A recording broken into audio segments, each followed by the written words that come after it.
This is everything that I use when I'm traveling on my motorbike. What you see on the floor here is anything from a one-day trip all the way up to 3 or 4 weeks, or who knows, maybe even all the way around the world. So I am John from tigitmotorbikes.com, and right here on this floor is everything that I use when I'm on my motorbike. So on the left of this rope here, the rope in the middle, is anything from a one-day trip up to around 5 days.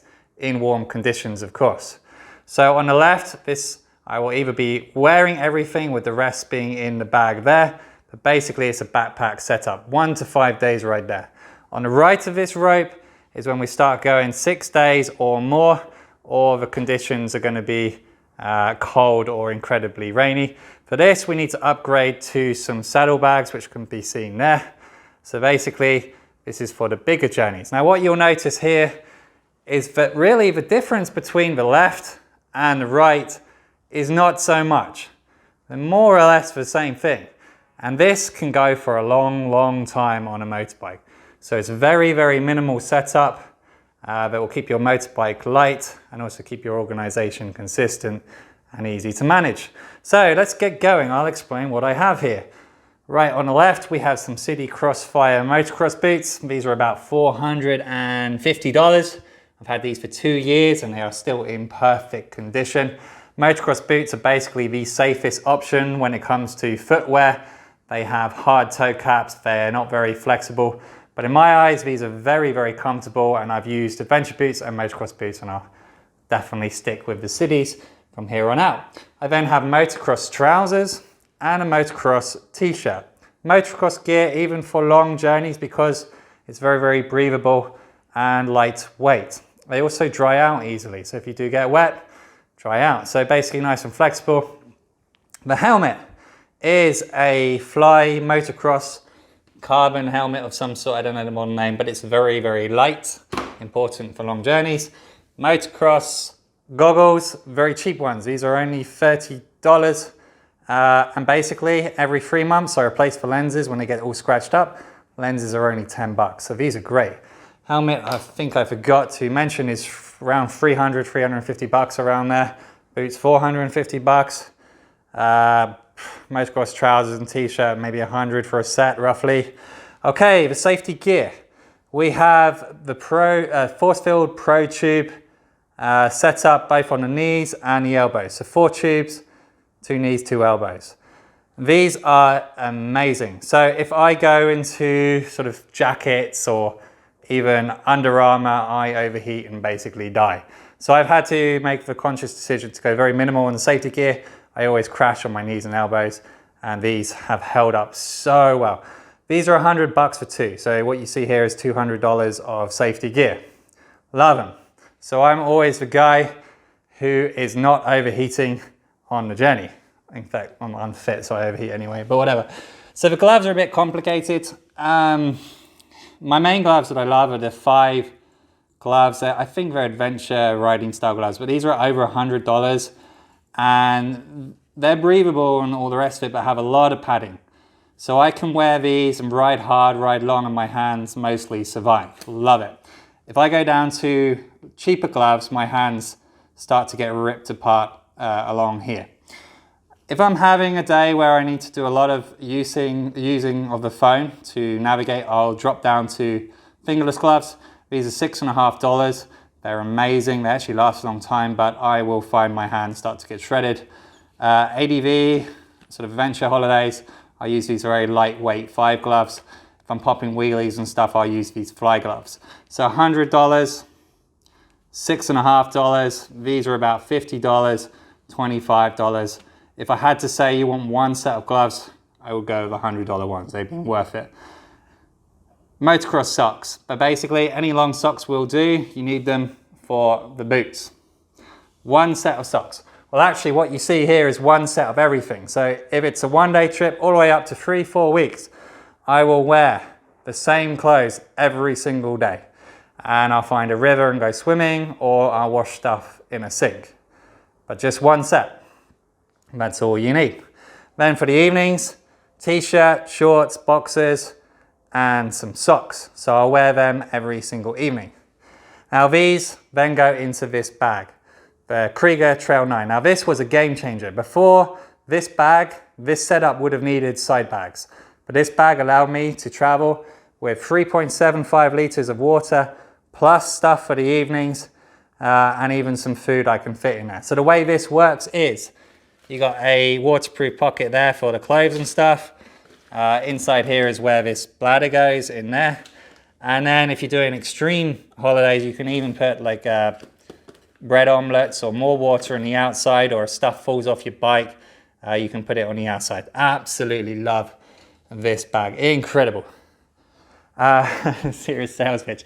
Anyway, for comms, we use Motorola walkie-talkies, 60 bucks for 2. You can give these to any of your friends and bam, you have communication. I don't mess around with helmet voice comms, they're just too complicated, too expensive. These do the job. And they will be taped to here, or if it's a friend where you don't know their setup, you'll find a way to tape these somewhere on their setup. So very easy, versatile. GoPro, got the mount here, amazing view I reckon, and some sort of fancy clip system going on here with the GoPro clips on and off. Kriega bag, I forgot to say, this is expensive, something like $250, $300-ish, but like I say, it was a game changer for me. 60 bucks. Okay, so let's have a look what we got. Toolkit, this is a KTM specific toolkit for my bike. This actually goes behind the front light on my bike, super cool. I want to expand this to be able to help other people a bit more, but for now that's what I'm doing. It's just KTM, PSI gauge in there. Now the phone I'm using is a Samsung Galaxy S10 Plus, 1 terabyte of storage. So when I'm doing trips, I'll just grab everyone's SD card at the end of the day and put it onto my phone, because once a holiday's over, it's impossible to get anything off anyone. So you need a phone with good storage. This case here, waterproof, rubber on the outside, anti-vibration, all the rest of it. I've had this phone for over 2 years, never broken it. Everyone else I drive with just destroys their phones. So it's worth getting a good case and a good phone. Also, phone mounts, they can break as well, like rubber down the side can wear out. And it's just not naive to have a phone without a case, no matter how expensive your phone mount is going to be. Speaking of phone mounts, this is a Moto Wolf, 20 bucks. This is a mirror mount. It is the best phone mount I've ever seen, despite it being so cheap. And these mirror mount phone mounts can go on any bike anywhere in the world. And they actually go into the handlebars anyway. So the mirror mount is better than the handlebar mount. Now this is amazing. Basically, I can take this anywhere in the world, any bike, and it will just bonk go in. This is a Tams bag, 15 bucks roughly. And it just hooks over the front or over the handlebars of any bike, again, anywhere in the world. So I prefer this to saddlebags, which are all complicated to mount, super easy to put on. So inside there will go the sun cream, some food, tape, carry tape for everything, a external charger, this one 10 bucks, had it for like 4 years, and to charge the GoPro batteries on the fly. GoPro 7 is what I'm currently using. Very simple, only 2 wires, USB-C and the old USB. Very, very, very simple. So that's one day. And of course the rope. Now it's about a $25 rope, strong enough to tow a bike. That goes with me in this bag every single journey. So I'm the guy who always has a rope and a motorbike that's powerful enough to tow a broken bike. That's me. So now we're going off into the over 5 days of cold conditions. One thing, you will notice there is no shoes here and no rain gear. So shoes, in Vietnam anyway, every hotel will provide you with flip-flops. So the evenings I just use flip-flops. If I'm flying, I will just fly in socks. Friends of mine will go to a local market, buy flip-flops for the flight, whatever works. But no shoes, no rain gear. I accept I'm gonna get wet and I deal with it. Now, if I find I start to get cold, it's never happened, then I would consider using this, which is a Race FX rain jacket around 30 bucks. But with this current setup, it doesn't fit. So I just get wet. If that was a real problem, I would have to figure out a way, maybe a bigger tank bag, but not happened yet. So anyway, now we're talking big trips. This is going over 5 days or variable conditions. So obviously if you're doing a really big trip, you're gonna have a few more boxes, maybe a few more t-shirts, but it's not gonna drastically change. Basically you have your core gear that goes in this bag, you can fill in the rest with extra boxer shorts. That's how it's gonna work. So what we see here is a Paramo Gortex rain jacket. Now this is pretty serious stuff. It's a $500 jacket, but it's worth it because it keeps you very, very warm, dry. But what's important is Gortex, real Gortex anyway, compresses up into a very tiny little package. If you go cheaper in the raincoat department, then it just basically takes up more and more space without keeping you warm. So it's good to get an expensive one. Like 500 is pretty extreme, but it's been worth it. Trousers, one pair of trousers for an entire journey. I used just this for a 2-week holiday. Thermal, inline or whatever, just sort of tight thermal layer, a top and bottom if it's really cold. And then finally some rain pants or rain trousers. So again, only with like serious conditions. I've only ever had to use them on a trip in the Himalayas, basically. That's the only time this stuff's come along. One fleece, this again, for what it provides, some warmth, it takes up an awful lot of space, but sometimes if it's cold, that's just what you have to do. This is a Kriega and a waste bag. I'll use this if I'm needing passports or I want quick access to money or more batteries. But this I got when I was about 15. It's now maybe 20 years old almost. Amazing. Kriega products, just so good. Waterproof as well. So yeah, this is my passport carrying, money carrying, all the rest of it, because motocross trousers don't have pockets. And honestly, when you're driving a motorbike, you don't want stuff in your pockets either, because when you crash, that's going to hurt, and that's how you break things as well.